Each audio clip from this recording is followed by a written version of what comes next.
খালি লাগে। এই ধরনের মিউজিক একটা ছবিতে এত ইম্পর্টেন্ট। একটা দেশ, একটা আমার মসজিদ মা, মদিনা মা।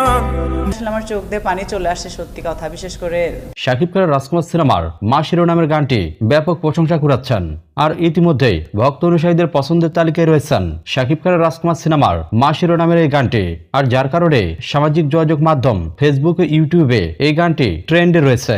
প্রিন্স মাহমুদের কথাও সুরে শিল্পী রিয়াদের কণ্ঠে এই গানটি অপরূপভাবে ফুটে উঠেছে। মাকে ভালোবাসে না পৃথিবীতে এমন মানুষ খুঁজে পাওয়া কঠিন। আর যার কারণে মাকে নিয়ে তৈরি এই গানটি সকল শ্রেণীর শ্রোতাদের মনে জায়গা করে নিয়েছে। যার কারণে সাধারণ দর্শকদের পাশাপাশি সিনেমা পাড়ার ব্যক্তিরা পর্যন্ত শাকিব খানের রাজকুমার সিনেমার মা শিরোনামের এই গানের প্রশংসা করছেন। বিভিন্ন জন বিভিন্নভাবে এই গানটিকে সামাজিক যোগাযোগ মাধ্যমে ছড়িয়ে দিচ্ছেন। বিভিন্ন তারকারা কথার মাধ্যমে এই গানের সুন্দর দিকগুলো তুলে ধরছেন। তবে সবচেয়ে অবাক করা বিষয়, সম্প্রতি সময়ে বাংলাদেশের জনপ্রিয় জুটি অনন্ত ও বর্ষা শাকিব খানের রাজকুমার সিনেমার মা গান নিয়ে মন্তব্য করেছেন।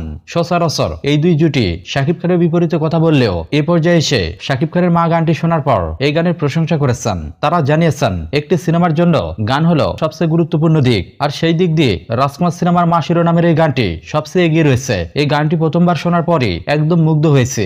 গানটি সত্যি মানুষের হৃদয়ে খুব সহজে জায়গা করে নিবে। এছাড়াও অনন্ত জলিল মনে করছেন এই গানটির জন্যই শাকিব খানের রাজকুমার সিনেমা সবচেয়ে বেশি সফল।